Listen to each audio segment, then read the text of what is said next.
which is modes of heat transfer.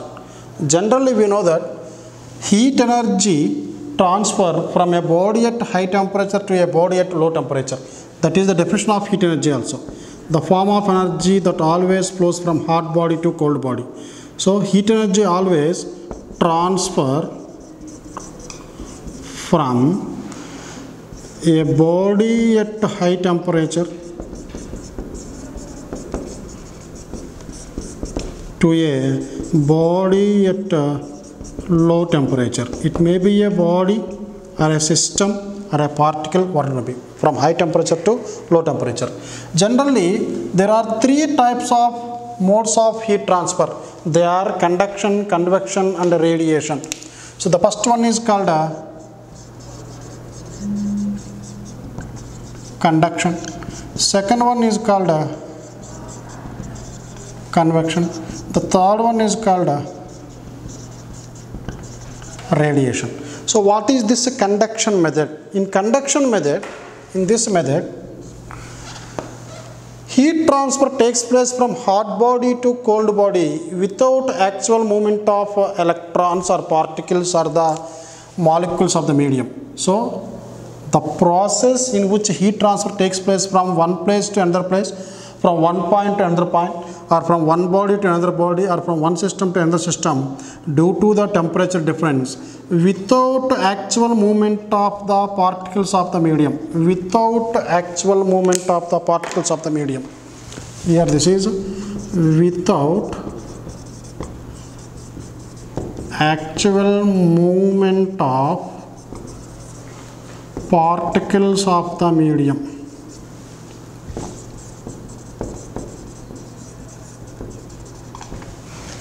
Now, if you take convection, in this process, what happens? Heat transfer takes place from one region to another region or from one body to another body with actual movement of particles of the medium. Third one, radiation. So in this process, actually medium is not required. The mode of heat transfer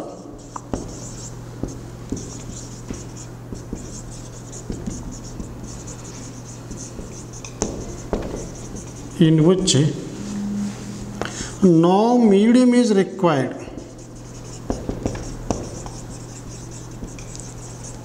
In conduction method,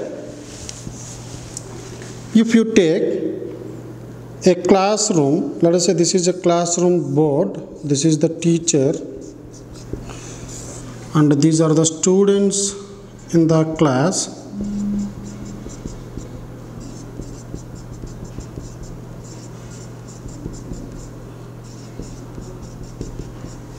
Now, if teacher wants to give one object, if you want to send one object from here to here, this is the last row of this class, this is the first row here.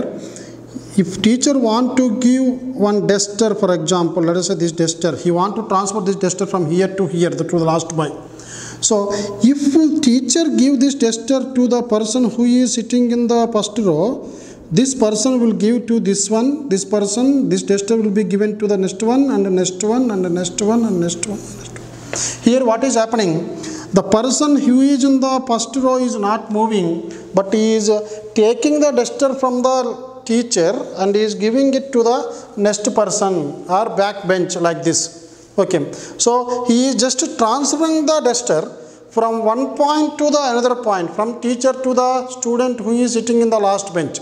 So here the molecules which are in equilibrium, they are just vibrating about their mean position while vibrating. So to receive this energy, they have to take that energy and they have to give it to the next person. So they are vibrating about their mean position. While vibrating, the molecule or the particle of the medium is just vibrating to and fro, but it is not moving to the other bench. So here what happens in conduction method, the particles execute simple harmonic motion. So the particles will execute simple harmonic motion. We will learn about simple harmonic motion in the next lesson, that is oscillations. But here this person will vibrate about this. This is the mean position. About this he will vibrate to receive this one first duster and is giving to this one. Let us say teacher is giving one more duster. He will take this one and give it to him. Like this, the dusters will be moved from person to person and reach this point. So here, actual movement of particles of the medium is not there. Actually, they are not moving from one place to another place. They are just vibrating. So actual movement is not there. Movement is without this. They are moving, but they vibrate about their mean position. Now, in the second one, in convection method, suppose if the person receives this duster, if we stand up, if we move, and if we give it to the last person, this is the actual movement of the student. So directly he is moving from here to here. He received the duster from the teacher. He walked to the last bench and he gave it to the last person. Here actually the molecule or the particle of the medium is moving from one place to another place. This is the actual movement of the particles of the medium, and that process is called convection.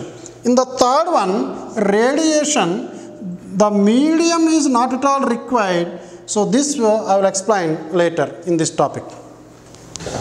Now in conduction method, suppose if we take a rod of length L, this is a conductor of length L with the area of cross section here, let us say this is A, and it is maintained at a high temperature. Let us say it is kept in fire. This is the fire which is maintained at high temperature, and this is maintained at low temperature. Now let us say the temperature here is theta 2 and the temperature here at this end is theta 1. Now, if it is a good conductor of heat like silver, aluminum, copper, zinc, almost all metals are very good conductors of heat, and also the mercury is also a metal, so this is also a very good conductor of heat. So these are all good conductors of heat. Similarly, if you take this glass, wood, these are the bad conductors of heat, especially glass wool. These are all bad conductors of heat. But here we will not consider these bad conductors or insulators of the heat energy. We will consider any one of this metallic rod. So let us say this is a metallic rod of uniform cross section. That means from this end to that end, the cross section is same, not changing at all, length L.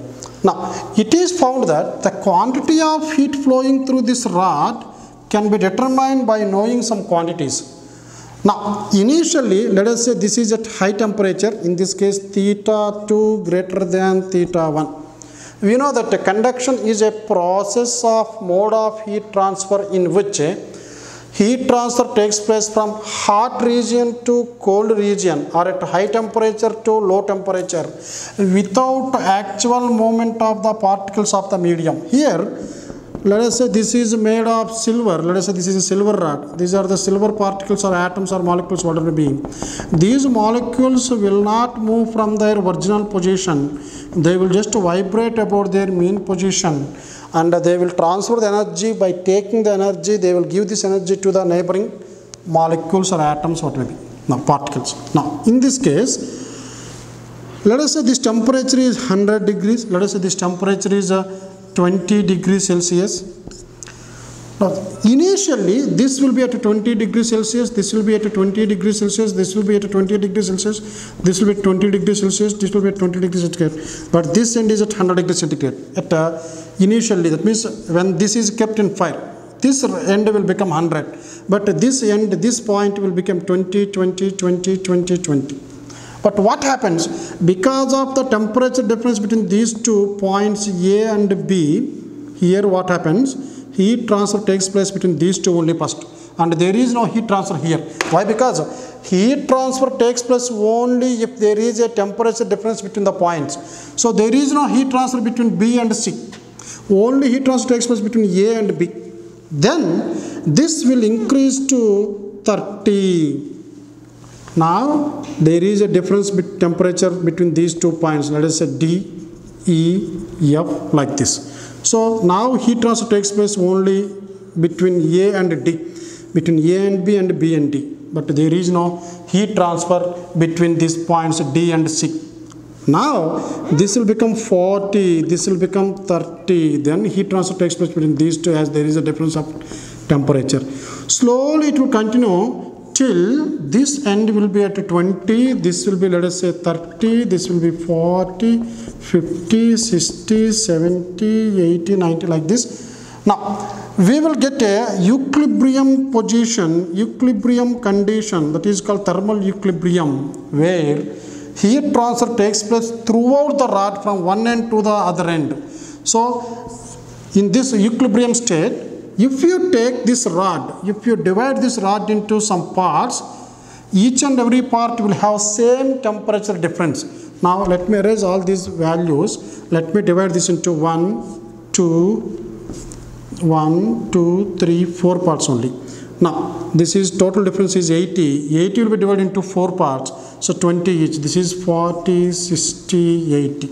Now, what is the temperature difference between these two ends? 20. Between these two ends, 20. Between these two ends, 20. Between these two ends, 20. So, in this condition, heat transfer, rate of heat transfer will be same. That means, if 10 joules heat is flowing between these two, 10 joules will heat flow between these two, 10 joules of heat flows between these two ends, 10 joules. This is called thermal equilibrium. In this condition, the quantity of heat flowing through any cross section of this rod remains constant, and that we call it as rate of flow of heat through this one. So now what I am going to write, the quantity of heat flowing for unit time through the rod, this is a rate of flow of heat. Rate of flow of heat. In this condition, what happens? Slowly afterwards, this 80 may become 82, this will become 62, 42, this end will get 22, and even then the difference between these will be remains almost 20, 20, 20, it will decrease. But I am talking about the equilibrium condition where the difference between the two ends of a particular length of rod remains constant, that is in a thermal equilibrium. Now in this condition, in Q by T depends on some factors. So Q by T, it is found that directly proportional to area of the rod. Why? If area is more, then more particles are available to transfer the energy, then more heat will flow. If area is less, then less number of molecules are available for the flow of heat. So this is directly proportional to area and directly proportional to the temperature difference between the two ends of the rod, and also directly proportional to the time of flow of heat. If you heat the rod for 1 minute, let us say this will become 22. If you heat the rod for 2 minutes, this will become 24. So that means more heat is flowing to this one. Now, inversely proportional to the length of the rod. If the length of the rod is less, heat flow will be more. If length of rod is more, the amount of heat flowing for unit time will be less. So, by combining all these four, what we can write here,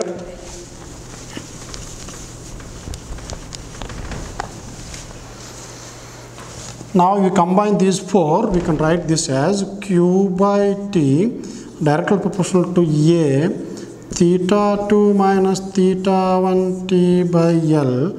So Q by T is equal to some constant K, A, theta 2 minus theta 1 T by L. So this K is called thermal conductivity.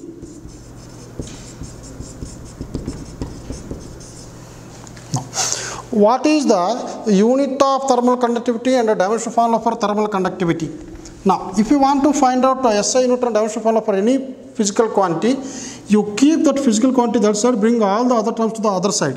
So here K will become Q by T, A theta 2 minus theta 1 T by L when it comes this side, L by A theta 2 minus theta 1 into already T is given here, T is not required, the quantity of heat flow only. So here also I am not writing T because already I wrote T here.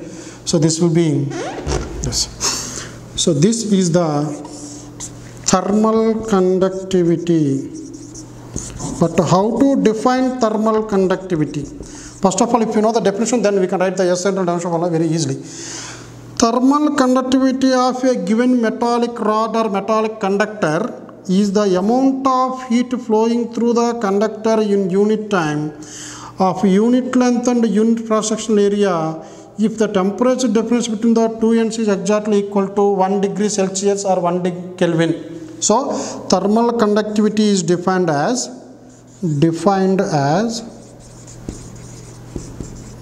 the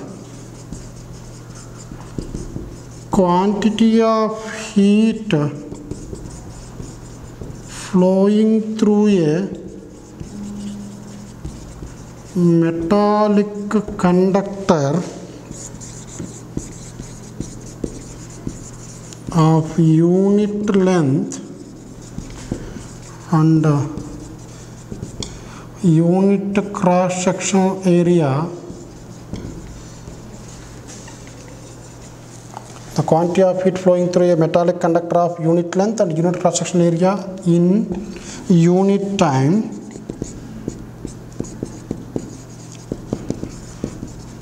if the ends of the rod are maintained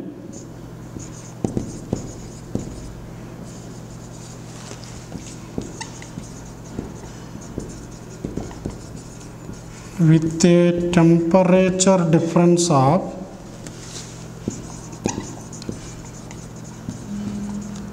1 degree Celsius or 1 Kelvin. SI unit of thermal conductivity. The heat energy is measured in joules, time is measured in seconds, length is measured in meter, area meter square, and generally this is measured in kelvins. Here meter and meter get cancelled. Joule per second is watt. Watt per meter per Kelvin. So SI unit of K is watt per meter per Kelvin. Similarly, how to write the dimension formula for this one? The dimension formula is given by energy is measured in mL square T minus 2. So I am writing here m L square T minus 2.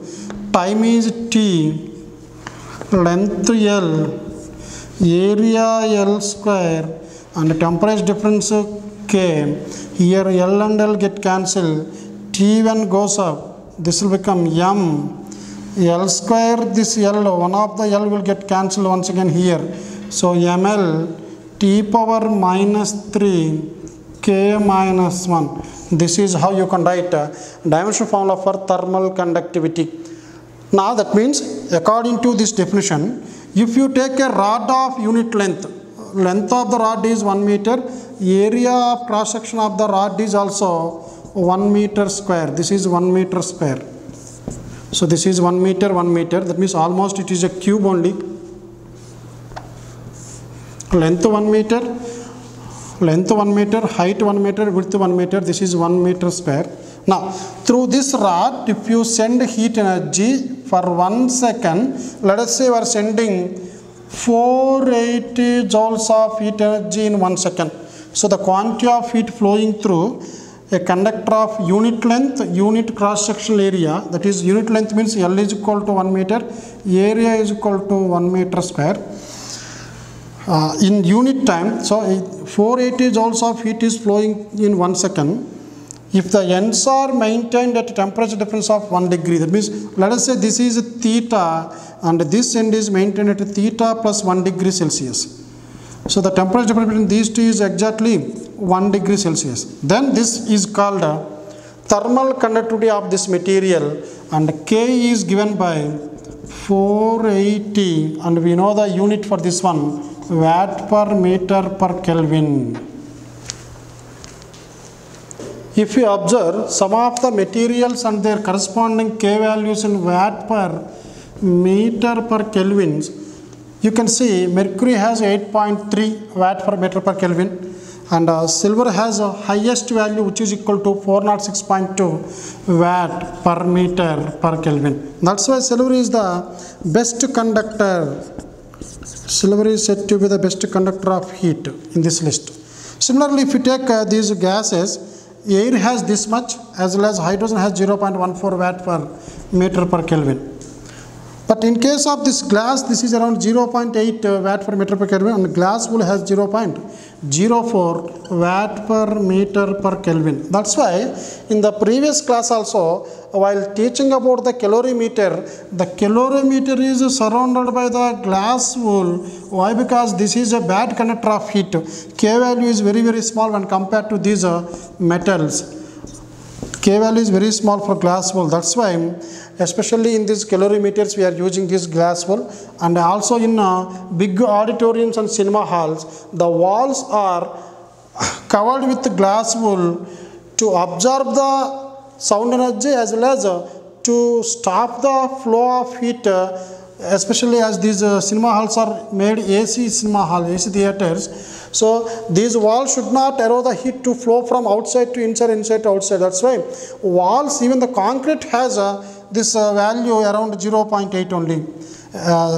But if the walls are covered with glass wool, then the flow of heat will be reduced and it can be negligible. And that we have to, one thing that we have to remember is K is infinity for a good or ideal conductor. Whenever an ideal conductor is given, actually ideal conductor is not available in the universe, but for any ideal conductor, K is equal to infinity and K is equal to 0 for a perfect insulator. And even the perfect insulator is not available, but it can be taken 0 for a perfect insulator.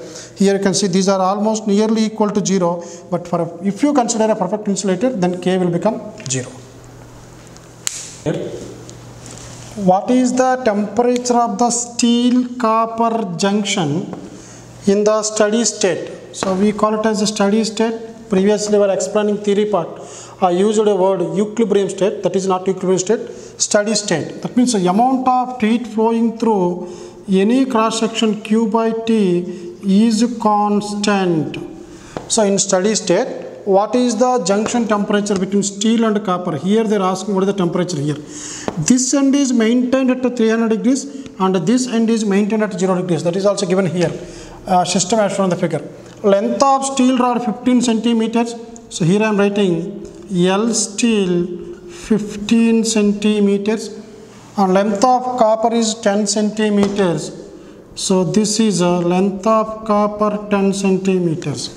Now temperature of the furnace is 300 this side, temperature other end is 0 degrees. Area of cross section of the steel is twice that of copper rod. Let us say area of copper rod is A, area of this one is 2A, twice that of this one, cross section area.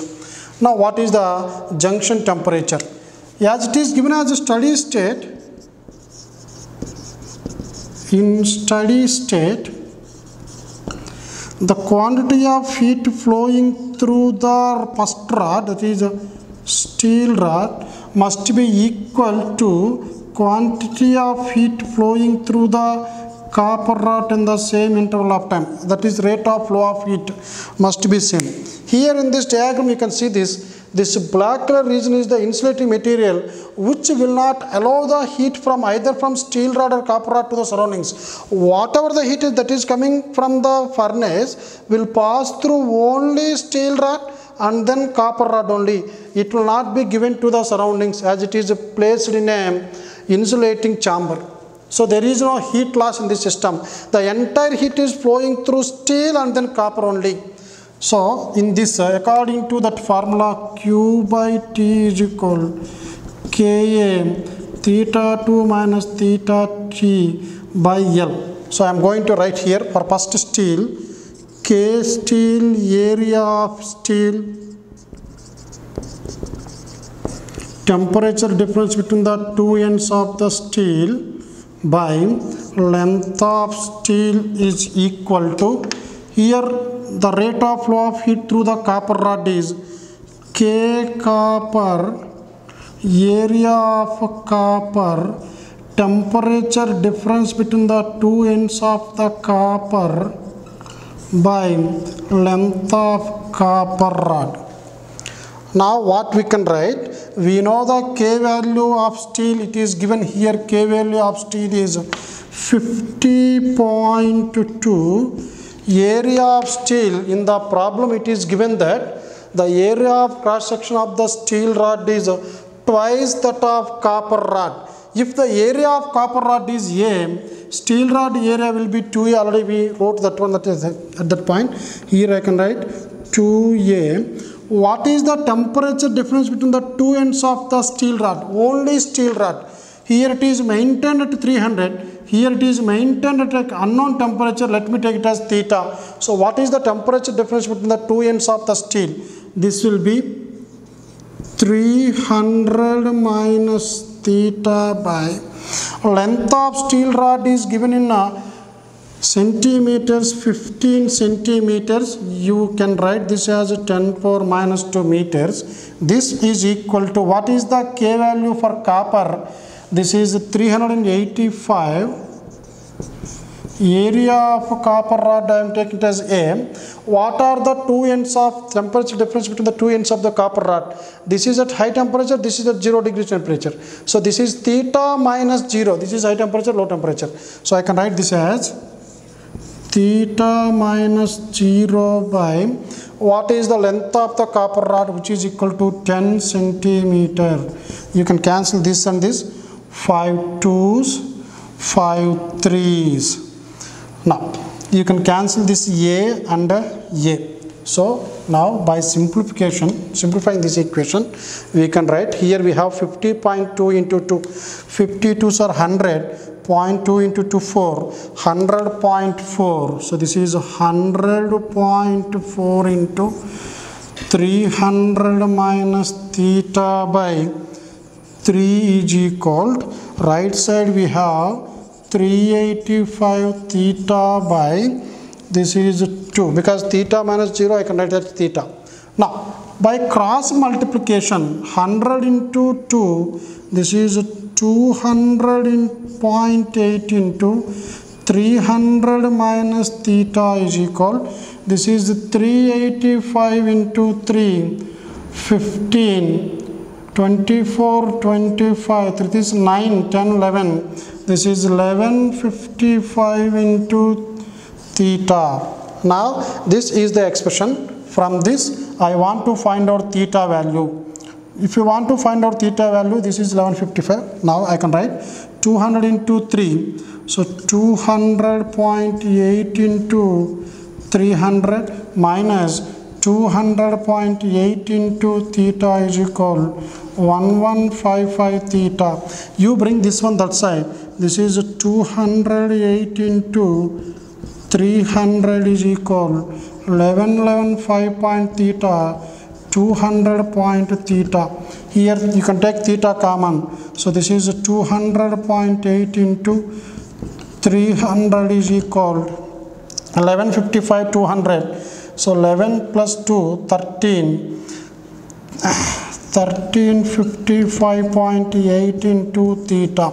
So this is the junction temperature between steel and copper rods. So here by simplifying this equation I can write theta can be written as this value into this by that, that is 200.8 into 300 by 1355.8. Now by using calculator, so I can write this as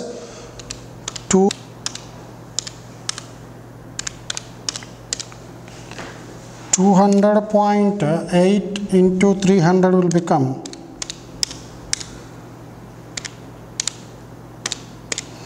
60240 by, this is 1355.8 divided by 1355.8.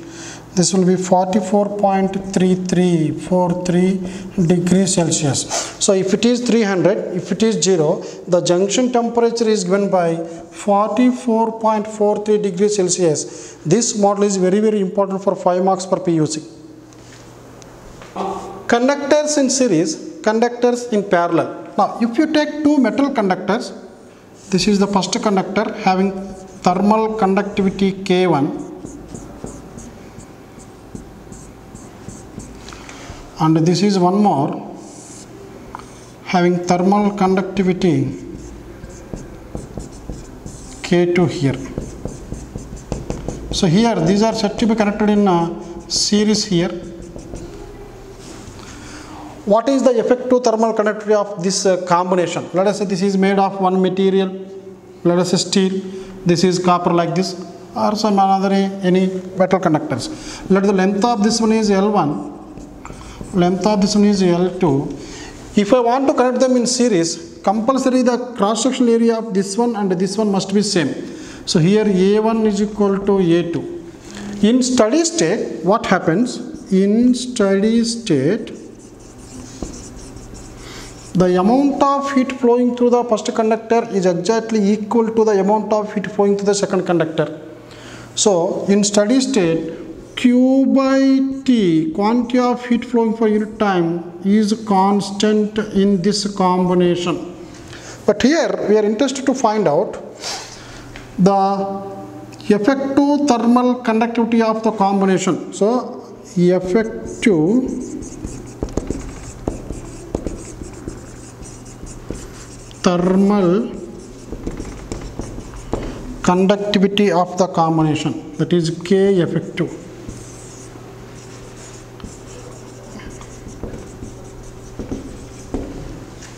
So as we know that the quantity of heat flowing through the first one is equal to the quantity of heat flowing through the second one. So Q by T through the first one is equal to Q by T to the second one. This is the first one condition. But one more thing is, let us say this is maintained at high temperature theta 2 and this is maintained temperature theta 1 and the junction temperature, we solved a problem on this one, this is theta. So in this case, what we can write, but Q by T is constant means what is this constant value? This must be equal to Ka theta 2 minus theta 1 T by L, or T already we wrote here. This value must be constant. What is the temperature difference between the first two ends of the first rod? So this is theta 2 minus theta. What is the temperature difference between the two ends of the second rod? This is theta minus theta 1. What is the temperature difference between the combination? So temperature difference between two ends of combination or composite rod is equal to, now this is equal to temperature difference between two ends of first rod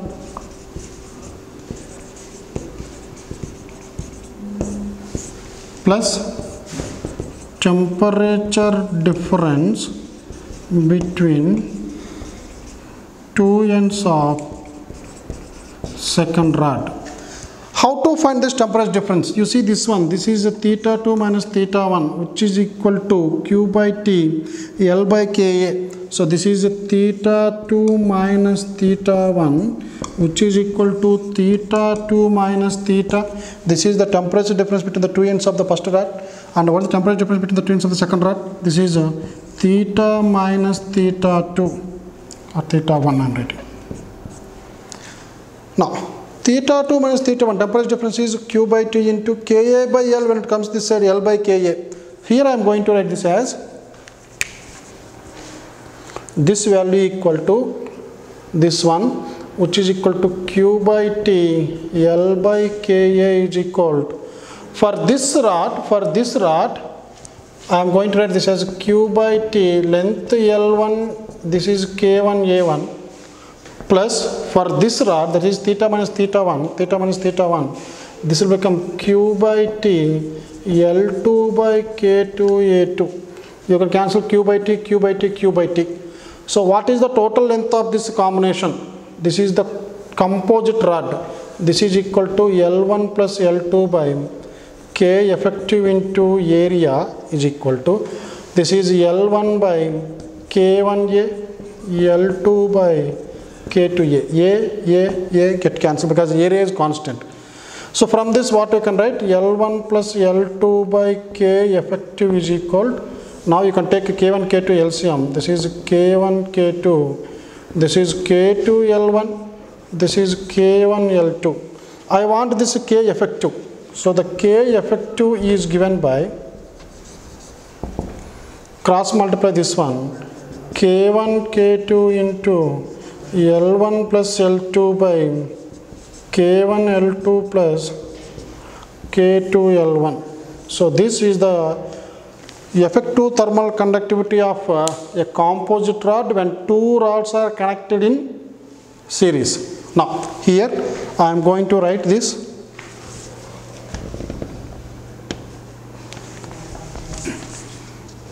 So K effective value is given by K1 K2 L1 plus L2 by K1 L2 plus K2 L1. This is the final expression. Suppose if the length of the two rods are equal, that is L1 is equal to L2 is equal to L. So this formula will become K1 K2 L plus L 2L by, this is K1L plus K2L. If you take L common, K1 plus K2L will get cancelled. 2 K1 K2 by K1 plus K2. This is the effective thermal conductivity of two rods when connected in series. Suppose if conductors are connected in parallel, so how this formula will change? In parallel combination, just like an electricity that you have studied in 10th class, here what we can write? See, I am taking two rods. This is the first rod and this is the second rod. This is K1, this is K2. Here it is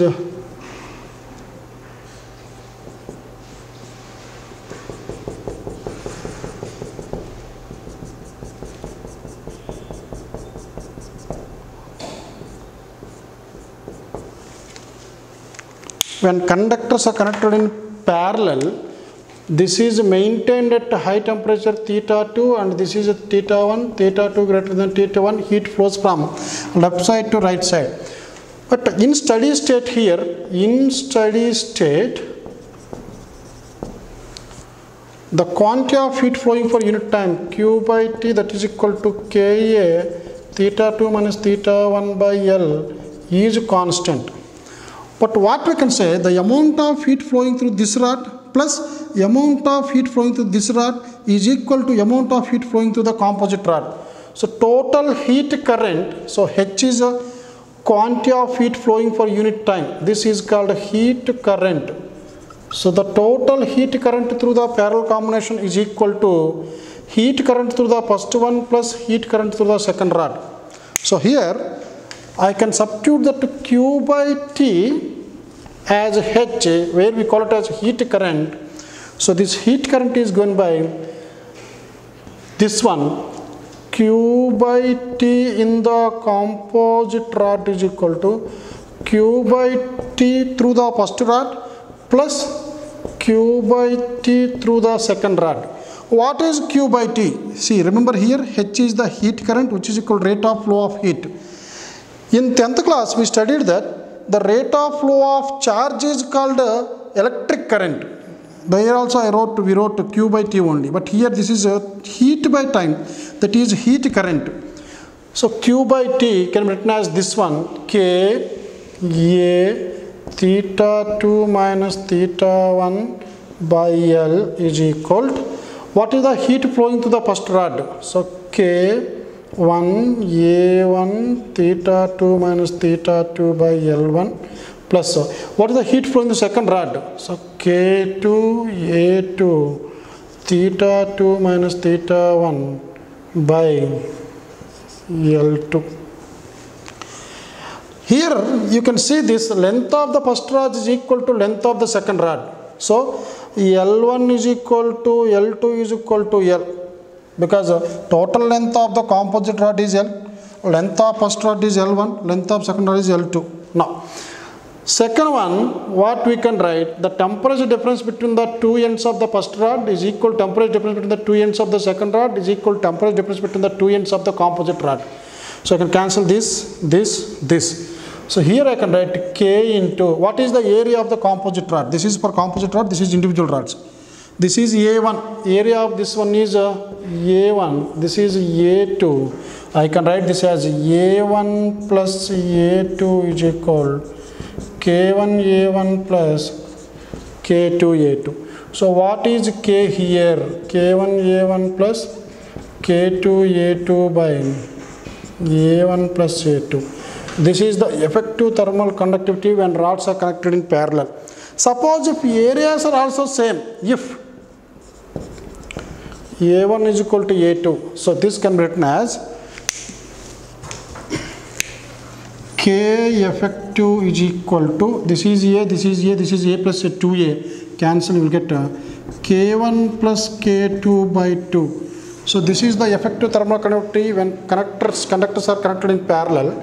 But in series, this is equal to K effective is given by 2 K1 K2 by K1 plus K2.